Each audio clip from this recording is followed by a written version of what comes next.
Election commission पर थोड़ा बहुत तो राज्य सरकार का असर कहीं ना कहीं रहता ही है। इलेक्शन कमीशन तो आज़ाद, लेकिन बहरहाल कुछ ना कुछ तो असर उसका होता ही है। तो चाहते हैं कि राइवल को थोड़ा नुकसान हो जाए अगर सिंबल के हवाले से, तो इसीलिए अभी हम इलेक्शन कमीशन के पास श्योर जाएंगे कि जब क्षत्रिय पार्टी की हैसियत से हमारी यहाँ पर जो है डिसीजन है और हमको मिलना चाहिए था, उन्होंने क्यों नहीं दिया, तो ये इशू है। इस इशू को हम उठाएंगे। चारपाई छाप जो अभी हमें मिला है इलेक्शन कमीशन की तरफ से, हम उस पर मजबूती से इलेक्शन लड़ेंगे। कि तोड़ने से पहले हम और अख्तरुल साहब और हमारे जो है वो स्टेट के यूथ के प्रेसिडेंट आदिल हसन साहब तीनों जाकर लालू जी से मिले थे। हमने उनसे रिक्वेस्ट किया था कि देखिए, आपको जब भी ज़रूरत होगी, जब भी चीफ मिनिस्टर के कैंडिडेट आप बनते हैं बिहार में, तो ये 5 वोट आपके लिए हाजिर है, हम 5 वोट आपको देंगे, लेकिन हमारी पार्टी को अपना तोड़िए। तो हमने भाजपा के खिलाफ और नीतीश कुमार जी की सरकार के खिलाफ हमने वोट डाला था उस समय। तो इसलिए पता था उन्हें कि ये MIM के जो 5 वोट है हमारे, उसके बावजूद हमारी पार्टी को तोड़ा। उन्होंने तो शायद यही सोचा था कि हमारे MIM को तोड़ 4 MLA को ले जाकर वो समझते हैं कि MIM खत्म, लेकिन अभी उल्टा हो गया है। शायद उनको पता नहीं कि हमारे साथ जो है एक बड़ी तादाद सहानुभूति वोट की आ गई है।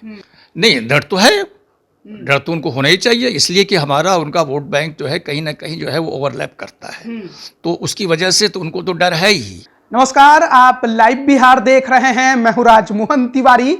बिहार में 2 सीटों पर उपचुनाव होने जा रहे हैं, जो कि मोकामा और गोपालगंज हैं। गोपालगंज की लड़ाई बेहद दिलचस्प मानी जा रही है, क्योंकि वहां पर चतुष्कोणीय भिड़ंत होने जा रही है। इस बार AIMIM भी गोपालगंज उपचुनाव के मैदान में है, लेकिन पिछले दिन एक खबर निकलकर सामने आई कि AIMIM का जो परंपरागत सिंबल है, यानी कि पतंग छाप, वो गोपालगंज के उपचुनाव में उनके उम्मीदवार को नहीं मिला है। उनके जगह पर उन्हें चारपाई छाप अलॉट किया गया है, जिसके बाद बिहार के उप मुख्यमंत्री तेजस्वी यादव पर भी वहां के उम्मीदवार ने आरोप लगाया था। क्या कुछ पूरा माजरा है, इस पर बात करेंगे। AIMIM के जो जनरल सेक्रेटरी हैं इंजीनियर आफ्ताब साहब जी, वो हमारे साथ हैं। सर, उपचुनाव लड़ने जा रहे हैं, लेकिन सिंबल का बखेरा क्यों खड़ा हो गया? ये सिंबल का मामला ज़रा सा टेक्निकल है। ये उसकी वजह से ये हुआ। पिछले बार हमने सारे इलेक्शंस जो है वो पतंग छाप पर ही लड़े थे, लेकिन यहाँ पर थोड़ा सा टेक्निकल पॉइंट्स आ गया है उसमें, जिसमें इलेक्शन कमीशन की भी थोड़ी जिम्मेदारी है और थोड़ी कहीं हमारी भी ज़रा सा जिम्मेदारी हुई, दोनों हुई, तो उसकी वजह से ये हुआ है। अदरवाइज़ और उसमें कोई बात नहीं। कैंडिडेट हमारे जेन्यून हैं, हमारे ही कैंडिडेट्स हैं, वो MIM के कैंडिडेट्स हैं और हम मजबूती से उनका इलेक्शन लड़ रहे हैं। आपके कैंडिडेट बिहार के उप मुख्यमंत्री पर आरोप लगा रहे हैं कि राज्य सरकार के दबाव में, यानी कि तेजस्वी यादव के दबाव में, जो वहां के जिला प्रशासन है, उन्होंने सिंबल जो है वो बदल दिया। अब इलेक्शन कमीशन पर थोड़ा बहुत तो राज्य सरकार का असर कहीं ना कहीं रहता ही है। इलेक्शन कमीशन तो आज़ाद, लेकिन बहरहाल कुछ ना कुछ तो असर उसका होता ही है।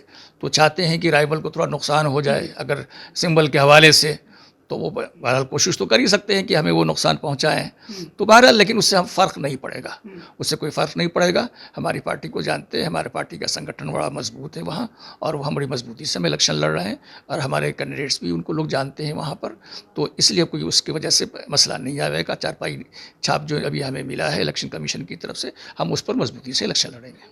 इसके पहले 2019 में आपने किशनगंज उपचुनाव लड़ा था, चुनाव जीते भी थे। 2020 का विधानसभा चुनाव लड़ा था, 5 सीटें आप लोगों के खाते में आई थी। क्षेत्रीय पार्टी का दर्जा आपको बिहार में है। ऐसे में सिंबल अलॉटमेंट के लिए निर्वाचन अधिकारी को लेटर लिखना कितना जरूरी है, या फिर आप लोगों के तरफ से दरखास्त करने में क्या कुछ गलतियां हो गई कि इतना बड़ा समस्या खड़ा हो गया? इस पर हम कानूनी चार्ज जो ही करेंगे। कानूनी तो पर चूंकि अभी समय कम रह गया है, तो हमें तो इलेक्शन लड़ना है, तो इसीलिए अभी हम इलेक्शन कमीशन के पास श्योर जाएंगे कि जब क्षत्रिय पार्टी की हैसियत से हमारी यहाँ पर जो है डिसीजन है और हमको मिलना चाहिए था, उन्होंने क्यों नहीं दिया, तो ये इशू है। इस इशू को हम उठाएंगे, प्रॉपर फॉरम पर उठाएंगे, इलेक्शन कमीशन से उठाएंगे, कानूनी तौर पर उठाएंगे।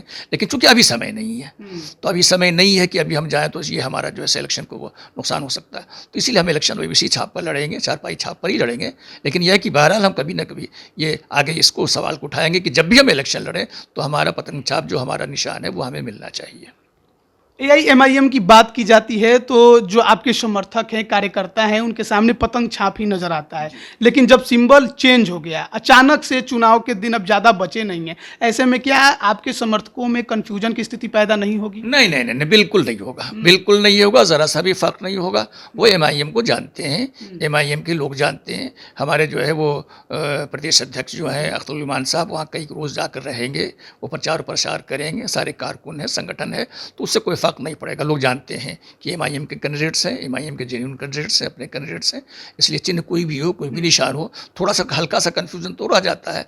लेकिन चूंकि सीमांचल के इलाके में ये चिन्ह हमारा ज़्यादा परिचित है, क्योंकि कई बार इलेक्शन हम लड़े हैं, बिहार के दूसरे हिस्से में हम इलेक्शन कम लड़ रहे हैं, तो इसलिए उतना परिचय अभी भी से इस चिन्ह का नहीं हो पाया है। तो इसलिए जो भी चिन्ह हमारे पास इस वक्त इलेक्शन कमीशन ने दिया है, हम उसी पर इलेक्शन लड़ेंगे, अपना बुजदिल से लड़ेंगे। इसमें किसी किस्म की कोई कमज़ोरी नहीं होगी और हमारे जो वोटर्स हैं, सपोर्टर्स हैं, वो उसी पर वोट देंगे इंशाल्लाह। आपके जो उम्मीदवार हैं गोपालगंज उपचुनाव में, अब्दुल सलाम जी, उनका ये कहना है कि आप लोगों के मैदान में उतरने से महागठबंधन के अंदर डर पैदा हो गया है। इस वजह से ये लोग षड्यंत्र रचकर इस तरह की स्थिति पैदा कर रहे हैं ताकि जो वोट का, उनके जो आपके जो समर्थक हैं वो जो वोट देने जाए तो कन्फ्यूजन में आपका पूरा वोट जो है वो बर्बाद हो जाए। नहीं, डर तो है, डर तो उनको होना ही चाहिए, इसलिए कि हमारा उनका वोट बैंक जो है कहीं ना कहीं जो है वो ओवरलैप करता है, तो उसकी वजह से तो उनको तो डर है ही। और मानी बात है, हमको चाहेंगे कि वो डैमेज करने, तो इनडायरेक्टली फर्ज कर लीजिए कि हमारे सिंबल के साथ अगर छेड़छाड़ की गई है तो थोड़ा बहुत तो कोशिश वो ज़रूर उन्होंने किया है, लेकिन उसका कोई असर पड़ेगा नहीं। वो प्रयास जो भी कर लें, जितना भी प्रयास करें, हम मजबूती से लड़ रहे हैं ना, हमारा बड़ा मजबूत संगठन है वहाँ पर। और ऐसा नहीं कि गोपालगंज की सीट जो है सिर्फ अकलियत के वहाँ पर 2 बार पहले एमएलए हो चुके हैं। आपको शायद मालूम है, बहुत ज़्यादा दिनों की बात नहीं है, अब्दुल गफूर साहब जो है वो जो यहाँ के बिहार के चीफ मिनिस्टर हुए थे, वो गोपालगंज से एमएलए हुए थे। उसके बाद जो है बसपा से भी जो है कि अक़लियत के नुमाइंदे जो है वहाँ से वो एमएलए हुए हैं। तो और हमारा एक बड़ा भारी वोट सपोर्ट है और अक़लियतों में, दलितों में, पिछड़ों में एक हमारा अपना वोट बैंक है, तो इसलिए उससे कोई फ़र्क नहीं पड़ेगा। मानी बात है, उनको तो थोड़ा सा डर तो है, उनको तो डर तो होगा, इसलिए कि वो ये समझ रहे थे कि शायद ये जो है से बिल्कुल एमआईएम को तो हमने 4 एमएलए उनके तोड़ लिए हैं तो एमआईए ख़त्म हो गई है। उन्होंने तो शायद यही सोचा था कि हमारे एमआईएम को तोड़ 4 एमएलए को ले जाकर वो समझते हैं कि एमआईएम ख़त्म, लेकिन अभी उल्टा हो गया है। शायद उनको पता नहीं कि हमारे साथ जो है एक बड़ी तादाद सहानुभूति वोट की आ गई है। लोगों को ये बड़ा एहसास हुआ है, बड़ी तकलीफ़ और दुख हुआ है कि हमारी पार्टी को उन्होंने ज़बरदस्ती तोड़ा, इसलिए कि हमारी पार्टी एक अक़लियतों की बेस पार्टी है और मजबूती से हमने काफ़ी मेहनत किए हैं। और हमारे कौमी सदर जो है बैरिस्टर असदुद्दीन ओवैसी साहब ने 2015 से यहाँ पर आकर उन्होंने वक्त लगाया है और गली कूचे, देहात, गांव खलियान हर जगह वो गए और सैकड़ों उनके जलसे हुए हैं। तो एक जगह तो हमारी बन गई है उन्होंने, और उनकी पॉपुलरिटी की वजह से एमआईए एक पॉपुलर जमात हो गई है। तो उसके जो लोग जब 4 एमएलए उन्होंने तोड़ लिया तो उससे लोगों को दुख बहुत हुआ है, बहुत शदीद तकलीफ़ हुई है लोगों को। और लोगों ने कहा कि उस हालत में जब ये एमआईएम के लोग आपको वोट डाल रहे थे, असेंबली में जब स्पीकर का इलेक्शन हुआ था तो आपको मालूम है कि हमारे 5 वोट उनको गए थे। और जब भी इस किस्म का मामला आया तो हमने भाजपा के खिलाफ और नीतीश कुमार जी की सरकार के खिलाफ हमने वोट डाला था उस समय। तो इसलिए पता था उन्हें कि ये एमआईएम के जो 5 वोट हैं हमारे, उसके बावजूद हमारी पार्टी को तोड़ा। तो इसका बड़ा दुख लोगों को है, इसका बड़ा अफसोस है। तो मुझे लगता है कि मेरा जो अपना पहले का वोट बैंक था उससे हमारा वोट बैंक और बढ़ेगा, इसलिए कि हमारे वोट बैंक तो पहले थे ही, उसमें हमारे सहानुभूति के वोट भी बढ़े हैं। तो इसलिए हमें कोई परेशानी नहीं है, वो तोड़ दें, 10 बार तोड़ें, जब भी तोड़ें, लेकिन यह है कि पार्टी हमारी कमज़ोर नहीं हुई है और मजबूत से मजबूतर हुई हमारी पार्टी। तो गोपालगंज उपचुनाव आप पतंग की जगह चारपाई पे लड़ेंगे, लेकिन अब जब प्रचार प्रसार का दिन आ गया है तो आपके पार्टी के जो चीफ हैं ओवैसी साहब, वो कब तक आ रहे हैं, कब प्रचार प्रसार? इसके लिए जो है हमारे जो रियासती सदर हैं अख्तरुल ईमान साहब, वो बात कर रहे हैं हमारे कौमी सदर से। तो जब भी जैसे होगा उसको प्रोग्राम अभी हम बता नहीं सकते हैं, लेकिन वो हमारे जो प्रांतीय जो अध्यक्ष हैं अख्तरुल ईमान साहब वो बात कर रहे हैं। तो अगर जैसा भी होगा मैं आपको उसकी इतला हम आपको दे देंगे। उम्मीद है कि कन्फ्यूजन पैदा नहीं होगी? नहीं, कन्फ्यूज़न बिल्कुल नहीं है, वो ज़ीरो कन्फ्यूज़न है। इसमें जो है किसी किस्म का कोई शक शुबहा कहीं पर नहीं है। पार्टी इस बार आपकी चारपाई छाप पर चुनाव, चारपाई छाप पर मजबूती से इलेक्शन लड़ेगी। इसमें ये बात को हम और भी दोहराना चाहते हैं कि देखिए, जब हमारी पार्टी के 4 एमएलए को उन्होंने तोड़ा तो ये शायद मीडिया को, ये बहुत से लोगों को ये बात खबर नहीं है कि तोड़ने से पहले हम और अख्तरुल साहब और हमारे जो है वो स्टेट के यूथ के प्रेसिडेंट आदिल हसन साहब तीनों जाकर लालू जी से मिले थे। ये मैं आपको एक ब्रेकिंग न्यूज़ भी दे रहा हूँ कि हम और हमारे अध्यक्ष और हमारे जो है वो यूथ के प्रेसिडेंट तीनों लालू जी से वक्त लेकर हम लोग गए थे मिलने के लिए। और उस मीटिंग में जब हम तीन थे और वो लालू जी थे और तेजस्वी जी बैठे थे, ये आमने सामने हमारी बात हुई और हमने कहा था कि आप हमारी पार्टी को, अक़लियतियों की पार्टी को न तोड़िए। आपको 5 वोट की ज़रूरत है। उस समय तो चीफ मिनिस्टर नहीं हुए थे, डिप्टी चीफ मिनिस्टर नहीं हुए थे उस समय, नीतीश जी से आने का भी कोई मामला नहीं था। बिल्कुल समझिए कि कोई इस तरह की कोई खबर भी नहीं थी कि नीतीश जी तो वहाँ से हट के आ रहे हैं। तो उस समय हमने उनसे रिक्वेस्ट किया था कि देखिए, आपको जब भी ज़रूरत होगी, जब भी चीफ मिनिस्टर के कैंडिडेट आप बनते हैं बिहार में, तो ये 5 वोट आपके लिए हाजिर है, हम 5 वोट आपको देंगे, लेकिन हमारी पार्टी को अपना तोड़िए।